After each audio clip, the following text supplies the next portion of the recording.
Hello students, I am Devendra Jain from JD Digital Learning Channel. Friends, in this video we are going to see the question paper pattern means activity sheet of standard 10th English subject Maharashtra Board lower level with full solution. This is the second part of video from question number 5 to 7 which is based on writing skill. The first part of activity sheet is already uploaded to the channel. Link of the video is given in the description box. Friends, subscribe the channel and watch this video till the end. Question number 5A, letter writing A1 or A2. Do any one of the following activities. It is for 5 marks. This question is of letter writing. Question is like that. Imagine that you are Abhishek Abhilasha Anande from 4/405 MP Mills Compound, Tardev, Mumbai 400034. Now read the following notice on the school board given below and attempt any one of the following letters. In the question paper, notice, ads, waves, news or other pictorial forms are there. Students have to write either formal or informal letter. Write about 2 to 3 paragraphs. See, here notice is given and in this notice, what is the subject? Save water, save life.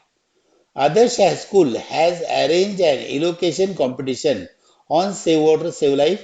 The competition will be held on 30 January in Assembly Hall. Interested students can register their names by 20 January with Mr. Soham Patil. The winners will be awarded with a trophy and certificate. म्हणजेच आदर्श हायस्कूलने elocution competition आयोजित केलेले तारीख दिलेली 20 तारखेपर्यंत सोहम पाटलांकडे नावं नोंदवायची आहेत आणि विनर जे असतील त्यांना अवॉर्ड दिला जाईल. Now you can write letter A1 informal letter or A2 formal letter. You can attempt any one.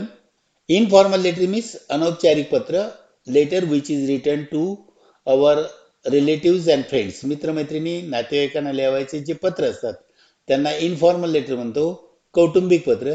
आणि फॉर्मल मध्ये ऑफिशियल लेटर, कार्यालयातील विविध अधिकाऱ्यांना जे पत्र लिहायचे असतात त्यांना फॉर्मल लेटर म्हणतो. इनफॉर्मल लेटर मध्ये भाषा इनफॉर्मल असते. Language is very easy, simple. You can add your own sentences. I am fine here, how are you, don't worry about me, take care of your health, like that. आणि फॉर्मलमध्ये formal language असते.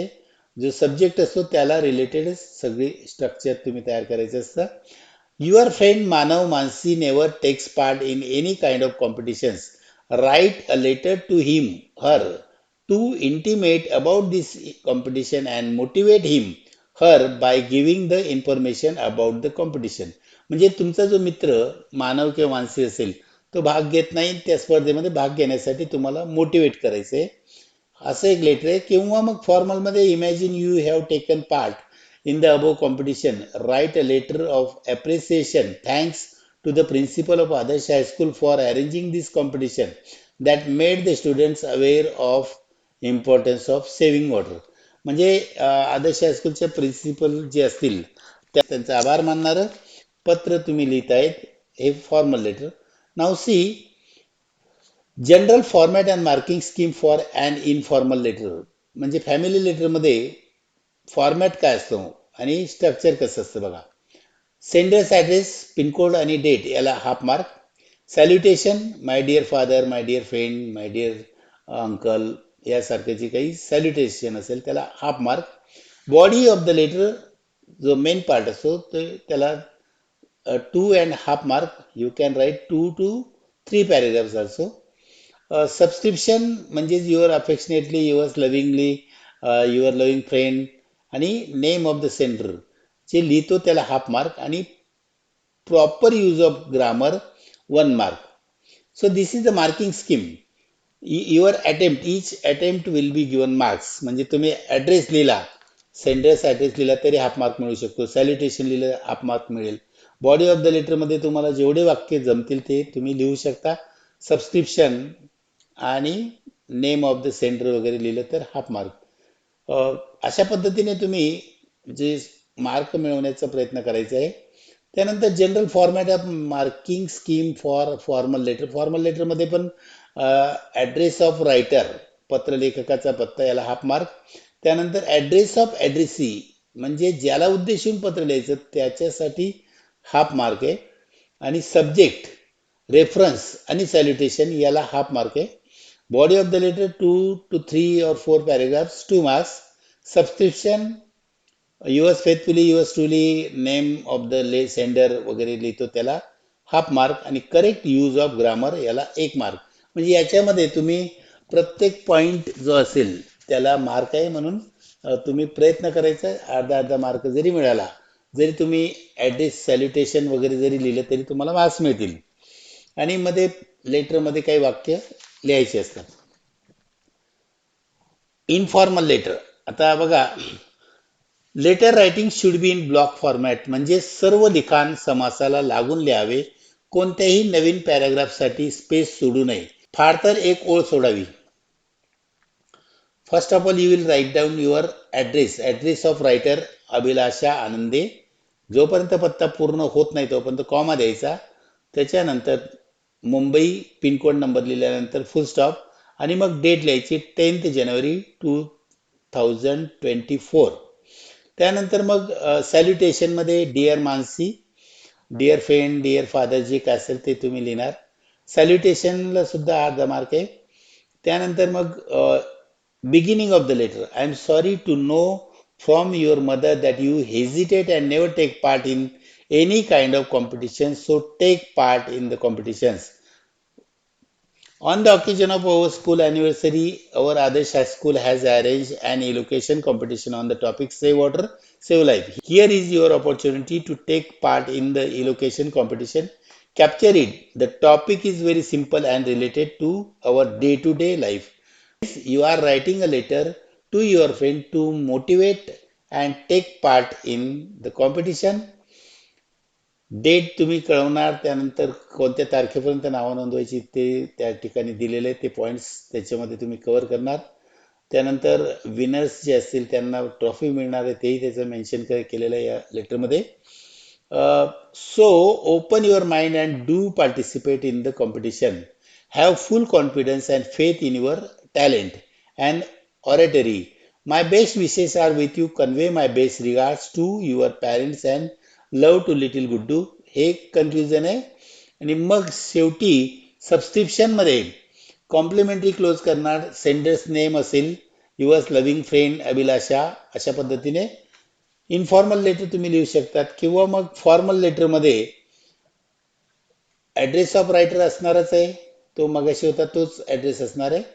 त्यानंतर address of ॲड्रेसी, ज्याला पत्र लिहायचे त्याचा पत्ता, the principal Adarsh high school ताडदेव Mumbai, pincode number.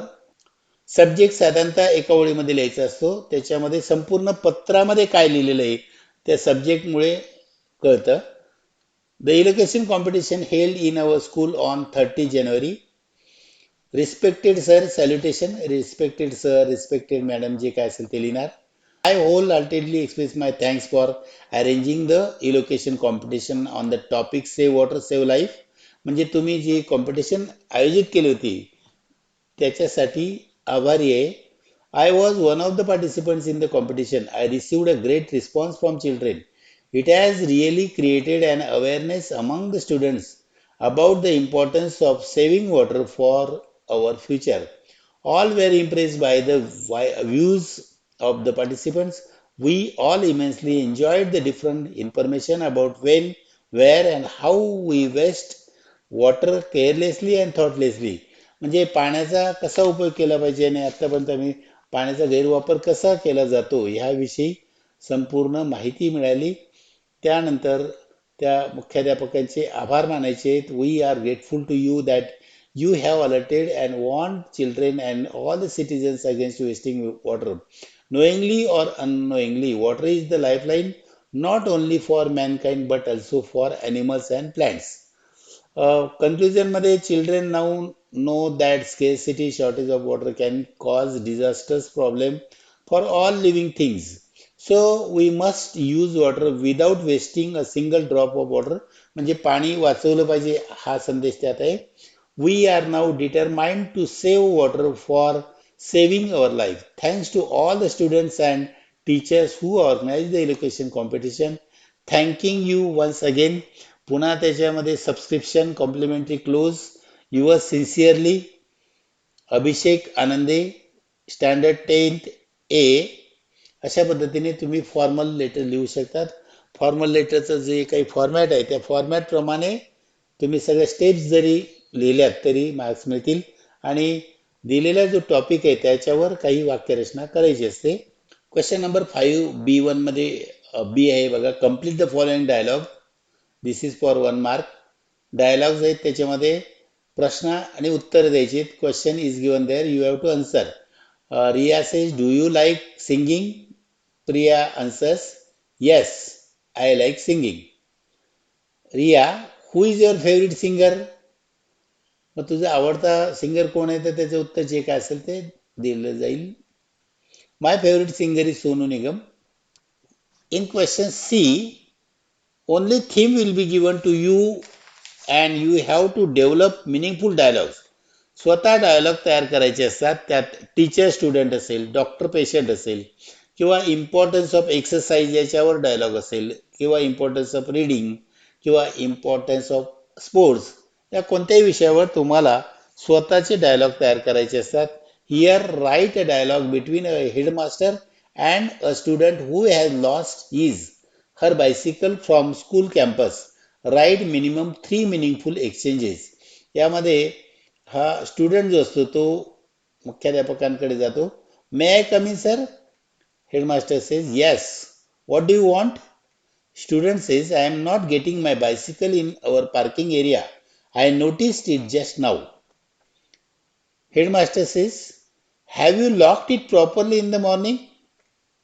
Student yes sir, I locked it properly. Headmaster, please wait for some time. I will call our Ram Kaka. He will help to find your bicycle. Student, okay, thanks a lot, sir. In this way, you can complete dialogue writing. Question number 5B is of drafting a speech. Prepare a speech on importance of blood donation. Use the following points. You may add your own points. Points are given there, or sometimes some questions are given there. You have to draft a speech. This question is also for 5 marks.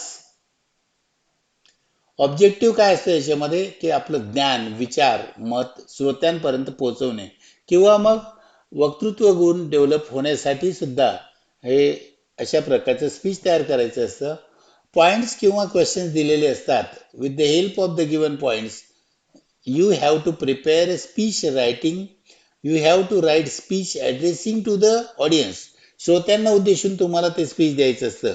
Title, proper speech, proper end of speech ह्या गोष्टी त्याच्यामध्ये येतात. First of all you will give the title.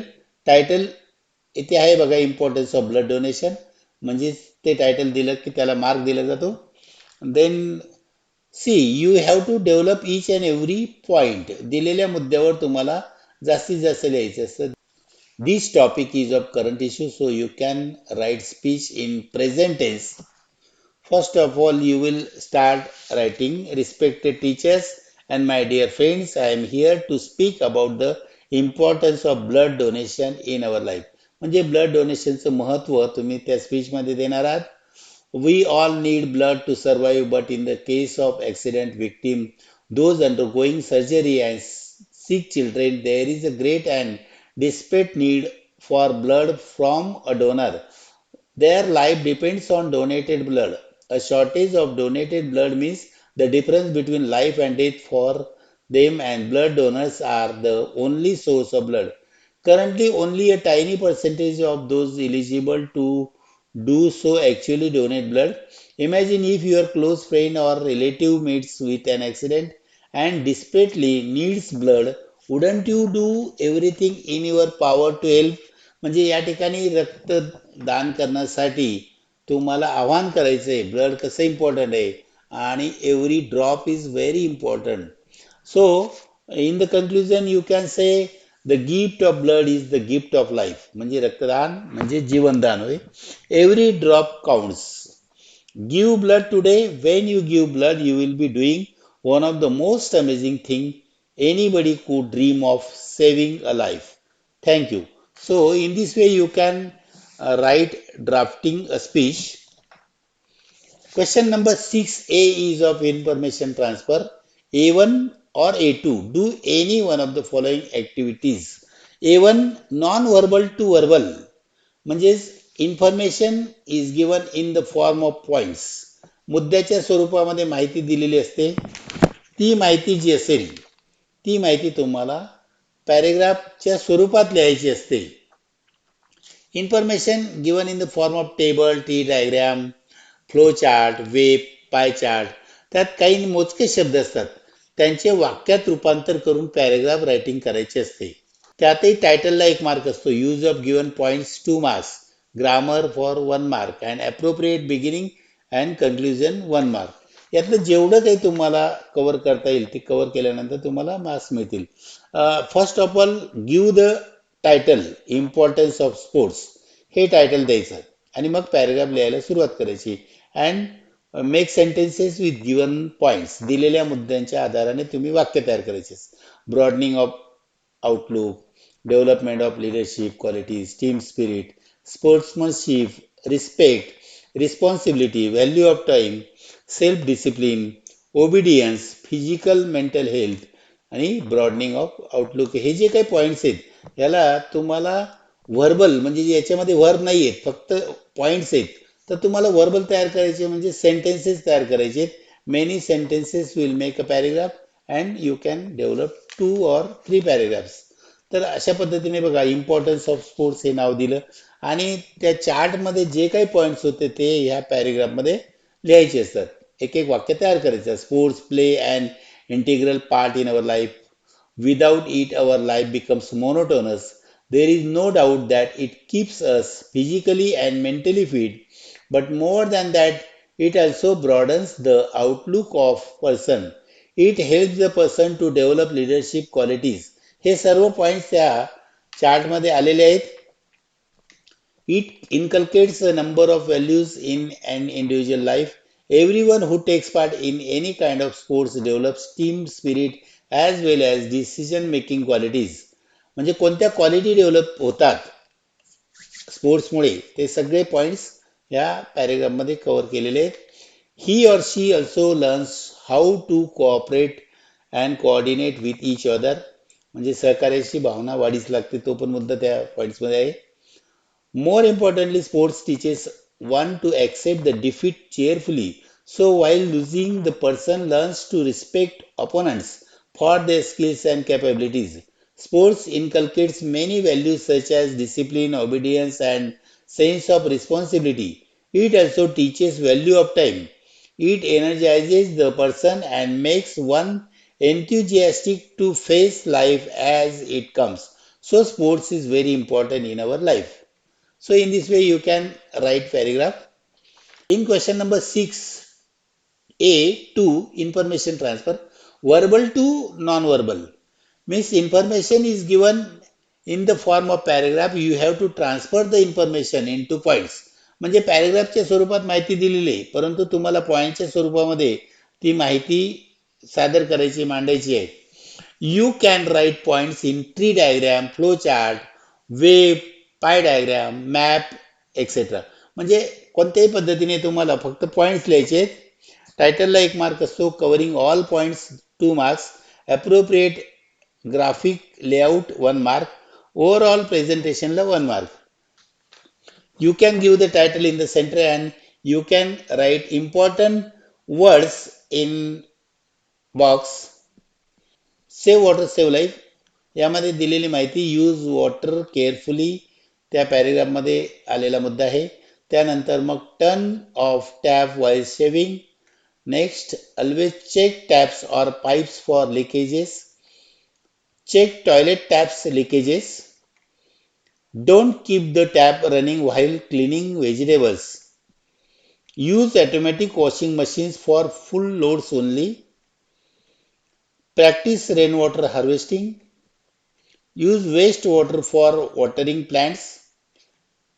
Turn off water tap while brushing teeth. Take shorter shower म्हणजेच पाणी वाचवण्यासाठी जे काही उपाय सांगितले त्या पॅरेग्राफमध्ये त्यातले महत्वाचे शब्द या चार्टमध्ये आपण मेन्शन केलेले आहेत. Question number 6B is of expand the theme. B1 or B2, do any one of the following activity. Read the following headline and prepare a news report. Headline: Tiger attacks 8-year-old at Rajiv Gandhi National Park. याच्यामध्ये news report तयार करायचा असतो. Heading दिलेली असते, म्हणजेच heading वरून news तयार करायची असते. पहिलं हेडलाईन, त्यानंतर बायलाईन, बायलाईन मध्ये place, time, from whom the news is provided. त्यानंतर मग lead line, based on facts, सविस्तर वृत्त लिहायचे असते. आणि facts, news report which will give answer to the question who, what, when, where, how. या प्रश्नांची उत्तर ज्याच्यामध्ये मिळतील अशा पद्धतीचं तुम्हाला न्यूज रिपोर्ट तयार करायचं आहे. Now see first of all you will give the heading. Heading अशी असते बघा, tiger attacks 8-year-old at Rajiv Gandhi national park. Heading ही प्रेझेंट टेन्स मध्ये असू शकते, परंतु न्यूज तुम्ही पास्ट टेन्स मध्ये लिहायची असते, कारण घडलेला प्रसंग तुम्हाला त्या न्यूज पेपरमध्ये डिस्क्राईब करून लिहायचा असतो. Goregaon, July 4. Recently, tiger attacks on humans have become frequent in nearby areas of Rajiv Gandhi National Park. म्हणजे राजीव गांधी नॅशनल पार्क मध्ये जो टायगर अटॅकचा जो प्रकार आहे तो फ्रिक्वेंटली होऊ लागला. एक प्रसंग त्या ठिकाणी वर्णन केलेला आहे. A tragic death of 8-year-old child attacked by a tiger has shocked the people in a slum area near the Rajiv Gandhi National Park. It is learned that early in the morning the child entered alone in the wildlife reserve for defecation. The tiger, crouching behind a fence of bushes, attacked the young child and killed him. Slum dwellers gathered around to rescue him, could not save him. The slum dwellers are demanding the forest department to arrange for rigorous patrols to restrict such incident of human-animal conflicts and construct a boundary wall between the human habitats and the park. Means in this way you can write news. Question number B2, developing a story. Develop a story using the following beginning. Suggest a suitable title. म्हणजेच तुम्हाला एक story develop करायची असते. एकतर beginning दिलेलं असेल किंवा end दिलेला असतो आणि तुम्हाला ती स्टोरी पूर्ण लिहायची असते. यू नो दॅट स्टोरी, तुम्हाला ती गोष्ट माहिती असते. माहिती असलेल्या गोष्टीवर आधारित एक प्रश्न विचारला जातो. Swapnil was about 18 years old. He was too poor to afford college fees. He took a job with prominent jeweler. म्हणजे स्वप्नील हा 18 वर्ष वयाचा होता. त्याला कॉलेजची फी देणं शक्य नव्हतं, म्हणून त्याने ख्यातनाम ज्वेलरकडे जॉब बघितला. आणि पुढे काय घडलं तर तो प्रसंग तुम्ही स्टोरी रायटिंग करायची आहे. First of all you will give the title. आता ही प्रामाणिकपणाबद्दलची गोष्ट आहे म्हणून honesty is the best policy हे टायटल देणार. सर्व वाक्यरचना ही सिंपल पास्ट टेन्स मध्ये लिहायची असेल. Swapnil was about 18 years old. He was too poor to afford college fees. He took a job with prominent jeweler. The owner of the shop had been on the lookout for an honest partner. One day the owner decided to test Swapnil. He left a 500 rupee note on the floor in such a way that Swapnil was sure to notice it. म्हणजे तो 500 ची note जमिनीवर टाकून देतो आणि स्वप्नीलच्या ती लक्षात येते आणि स्वप्नील काय करतो, त्याला सापडल्यानंतर he honestly returns to the owner of that jewellery shop. So jewelry shop owner became very happy. He was in favor, and so finally Swapnil was made partner. His honesty had paid off handsomely. म्हणजे त्याच्या प्रामाणिकपणाबद्दल त्या jewellery शॉपच्या मालकाने त्याला partner करून घेतलं. This is the reward of honesty, और we can say honesty is the best policy. Question number 7 is of translation. In A, translate the following words into your medium of instruction. म्हणजे तुमचं जे काही medium असेल त्या medium मधून ते answers लिहायचे असतात, ट्रान्सलेशन करायचं असतं. 6 words are given here and you have to translate them in your medium of instruction. First word reason. आता आपण मराठीमध्ये असाल तर मराठीतून लिहिणार, हिंदी मिडियमचे हिंदी आणि उर्दू मिडियमचे उर्दू. रिझनचा मराठी अर्थ आहे कारण. पॉझिटिव्हचा अर्थ आहे सकारात्मक. करेज धैर्य. ऑनेस्टी प्रामाणिकपणा. हंबल नम्र. पीस शांतता. क्वेश्चन 7B मध्ये बघा, translate the following sentences into your medium of instruction. दिलेले जे वाक्य असतात त्याचं तुमच्या मीडियम ऑफ इन्स्ट्रक्शन मध्ये, म्हणजे तुम्हाला जी काही भाषा असेल त्याच्यातून तुम्ही ते अनुवाद करायचं असेल. First sentence, respect your parents, neighbours and elders. आई वडील शेजारी आणि वडीलधाऱ्यांचा आदर करा. Success requires hard work. यशासाठी कठोर परिश्रम करावे लागतात. Next sentence, true friend always helps you in your needs. म्हणजेच खरा मित्र नेहमी तुमच्या गरजेच्या वेळी तुम्हाला मदत करतो. And next, take exercise every day. रोज व्यायाम करा. बघा इथे 4 वाक्य आहेत, त्यातले 2 सोडवायचे आहेत. वरती पण 6 शब्द आहेत, त्यातले 4 सोडवायचे आहेत. म्हणजे ऑप्शन्स भरपूर आहेत and you can easily get marks. C, translate the following idioms proverbs into your medium of instruction. जे काही वाक्प्रचार म्हणी असतील त्याचं ट्रान्सलेशन करायचं असेल. The pen is mightier than the sword. म्हणजेच लेखणी तलवारीपेक्षा शक्तिशाली आहे. आणि next, no pain no gain. म्हणजेच कष्टाविना फळ नाही. Friends, in this way you can solve the question paper and easily score more and more marks. Friends, thank you for watching this video. Click the like button, subscribe my channel, share this video with your friends and press the bell icon for further video notifications.